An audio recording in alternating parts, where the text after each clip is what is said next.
중국의 수도 베이징을 비롯한 중국 북부 많은 지역에 밤새 폭설이 내려 도시 기능이 마비되면서 중국 사회가 큰 혼란에 빠졌습니다. 장저우에서는 폭설 경보 중 가장 높은 적색 경보가 발령이 됐고, 허난성 정저우시와 산둥성 진안시에서는 휴교령이 내려지고 온라인 수업으로 대체가 되고 있습니다. 교통 피해도 속출했는데요. 밤사이 내린 눈이 도로에 그대로 얼면서 40중 추돌 사고가 발생해 1명이 숨지고 6명이 다치는 안타까운 사고가 발생을 했고, 고속도로를 포함해 12개 성에서 134개 구간이 적설 빙판으로 인해 폐쇄가 됐고, 산시성에서 열차 운행이 중단되었습니다. 정저우 공항 역시도 한때 폭설로 인해 폐쇄되기도 했습니다. 이런 기록적인 폭설이 중국을 자꾸 덮치는 이유는 바로 엘니뇨 때문인데요. 이번 겨울 우리나라도 이런 엘니뇨 영향에서 자유롭지 못할 것으로 보입니다. 보시는 것처럼 동태평양부터 중부태평양까지 예년보다 수온이 1.8도나 상승하면서 강력한 엘니뇨를 발달시켰고, 한국도 동해바다와 남해바다의 수온이 붉은색으로 표시될 정도로 바닷물의 온도가 굉장히 높게 올라가 있는 상황입니다. 특히 우리나라에서는 올겨울 올라간 바다의 온도로 인해서 역대급 한파와 역대급 폭설이 내릴 수 있다고 합니다. 중국 경제에 진짜 위기가 온다는 말이 속출하면서 실제로 중국 수출에 대한 몰락 현상이 포착돼 화제입니다. 지난해 초 중국은 방역 빗장을 풀고 수출 수입 재개방을 시작했는데, 특히 중국에서 강력한 업종 중 하나인 반도체 수입의 경우 27% 급락하면서 충격적인 결과를 보이고 있습니다. 세계적으로 경기 침체가 장기화되고 있고, 여기에 미국의 수출 규제 영향까지 더해지면서 중국 수출 수입이 지지부진한 상태를 이어가고 있는데요. 마오닝 중국 외교부 대변인은 미국 수출 규제에 대해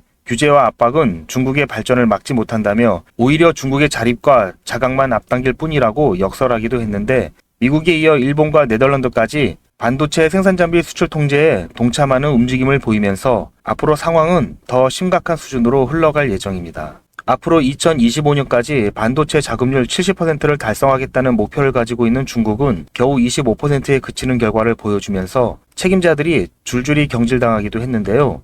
우한 홍신 반도체와 같은 대형 공장 건설 프로젝트가 중단되는 등 여전히 현실은 암울한 것으로 파악되고 있습니다. 외신들은 이런 중국의 움직임에 대해서 아직 중국의 기술력이 뒷받침되지 않는데 너무 성급하게 투자하여 여러 가지 시행착오를 겪는 것으로 보인다며 평가하고 있는데요. 시진핑 국가주석은 여전히 반도체와 같은 핵심 분야 기술 발전에 대해 손을 놓지 못하고 결국 양회기구 개편을 통해서 당 중앙의 과학기술위원회를 신설한다는 결정을 내렸습니다. 중국에서 반도체 분야 기술 발전에 온 힘을 쏟고 있다는 소식이 퍼지면서 우리나라에는 기술 유출 우려에 대한 긴장감이 흐르고 있는데요. 더군다나 윤석열 대통령 또한 반도체 분야에서 탈중국화를 언급하기도 했기 때문에 앞으로 반도체 산업 분야에서 얼마나 기술력 확보를 빨리 하느냐가 국가 경제 발전의 새로운 축이 될 수 있을 것으로 전망되고 있습니다. 중국에서 유명한 담배를 무려 28만 보루나 불법 제작한 일당이 붙잡혀 논란이 커지고 있습니다. 국내 최대 규모로 불법 담배를 생산한 것인데요. 해당 담배는 중국에서 진품 기준으로 한 갑에 12,000원에 달하고 있는 제품인데, 이들은 이것을 한 갑당 650원을 받고 판매처에 넘긴 것으로 확인되고 있습니다. 총 21명의 일당 중에서 한국인 2명과 중국인 1명의 총책이 구속되었으며, 나머지 18명에 대해서도 불구속 입건 처리가 결정났는데요. 경찰 조사에 따르면 이들은 지난해 11월부터 시작해서 올해 3월까지 경남 창원시 의창구에 위치한 빈 공장을 빌려 담배 제조기를 이용해 불법 담배를 제조하고 판매한 혐의를 받고 있습니다. 이 과정에서 중국인 불법 체류자 18명 또한 불법적으로 고용한 사실이 드러났는데요. 중국에서 담배잎을 수입해서 범행을 시작한 것으로 알려졌는데, SNS나 중국 식당 등의 경로를 통해서 서울과 대구 등 전국적으로 많은 양이 팔려나갔습니다. 이들은 이렇게 지난 수개월간에 생산한 불법 담배를 판매하여 총 28만 8천 보루가 유통되었으며, 그 금액은 18억 7,200만 원에 달하고 있습니다. 경찰에서는 중국 진품 담배와 포장지만 같을 뿐 성분과 맛이 확연히 다르다면서 인체에 얼마나 해가 되는지는 알 수 없는 위험한 상태라고 전했는데요. 이미 불법 담배가 전국적으로 유통된 만큼 공급에 가담했던 사람들이 얼마나 더 있는지 조사 중인 것으로 드러났습니다. 갈수록 불법 체류자의 범죄가 증가하면서 불안감 또한 커지고 있는 상황인데요. 이런 범법 행위로 돈을 버는 사람들이 많아지는데도 여전히 솜방망이 처벌만이 계속되어가는 현실에 많은 사람들이 씁쓸한 심정을 밝혔습니다. 북한 수도인 평양에는 고급 아파트에 속하는 이른바 살림집이 많은데요. 그 외 지방도시와 격차가 갈수록 벌어지면서 심각한 양극 현상이 문제되고 있습니다.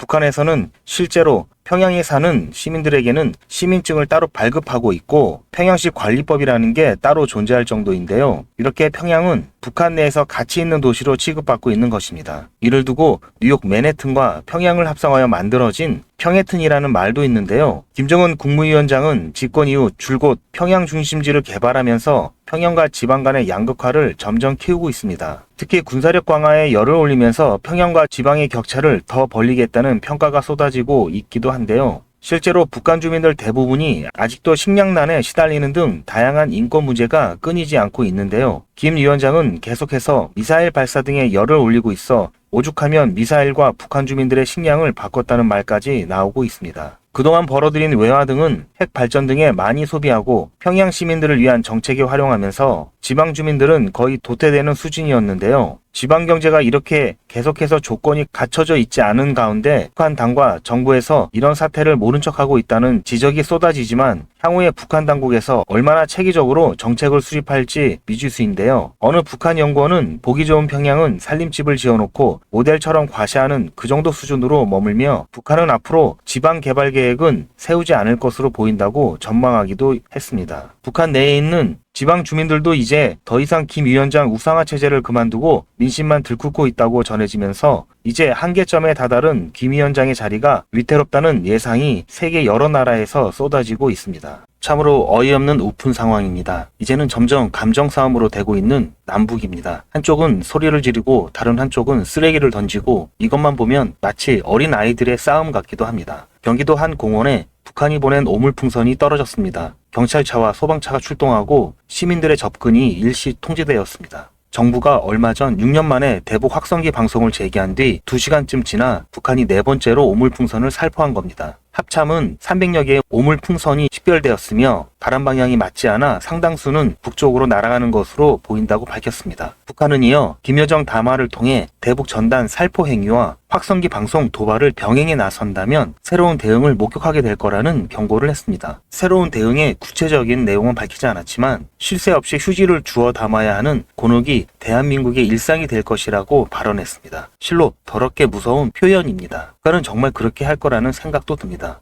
이에 우리 군은 이제 확성기 방송의 추가 실시 여부는 전적으로 북한에 달려있다고 경고했고 북한이 다시 오물풍선을 보낸 만큼 방송을 재개할 것이라고 예상되었지만 전략적 유연성을 발휘해 상황을 관리할 필요성이 있다며 방송은 하지 않았습니다. 전략적 작전적 상황을 고려해서 융통성 있게 작전을 시행할 것이라고 밝혔습니다. 정부는 북한 김여정 측에서도 수위 조절을 하고 있다고 판단하는 것으로 알려졌습니다. 하지만 우리 민간단체에서 추가적으로 대북전단 살포에 나선다면 사태가 다시 악화될 가능성도 배제할 수는 없습니다. 군은 이틀째 대북 확성기 방송을 하지 않았고 북한도 대남 확성기를 설치만 하고 이틀째 방송하지 않고 있습니다. 통일부는 대북 전단 살포 단체와 면담을 조율 중인데 상황을 공유하는 차원이라며 살포 자제를 요청하지 않을 거라는 기존의 입장입니다. 경기도는 대북 전단 살포 예상 지역에 특별 사법 경찰관들을 보내 순찰과 감시를 강화하겠다고 밝혔습니다. 뿐만 아니라 지난해에 이어 1년 만에 일명 죽음의 천사라고 불리는 AC-130J 고스트라이더가 방한하여 특수전 훈련을 진행했고 이례적으로 공개했습니다. 한미 특수전 부대가 적진의 은밀히 침투해 표적을 지정하면 미사일과 폭탄으로 타격하는 훈련을 벌인 것으로 알려졌습니다. 북한의 오물풍선 살포에 우리 군이 대북 확성기 방송을 재개하며 남북의 군사적 긴장이 치솟다가 소강 상태로 접어든 가운데 미군이 막강한 무기로 무력 시위에 선 셈입니다. 일부 구구 시민단체와 탈북자 단체들은 왜 북한을 자극해서 이런 더러운 꼴을 당하게 하는지 자제를 했으면 하는 바람입니다. 남북 긴장감을 높이고 남한 내부를 분열하려는 간첩 활동을 할 의도가 아니라면 남한에 와서 표현의 자유를 마음껏 누리기 위해서 그에 상응하는 책임도 있다는 것을 명심해야 하겠습니다.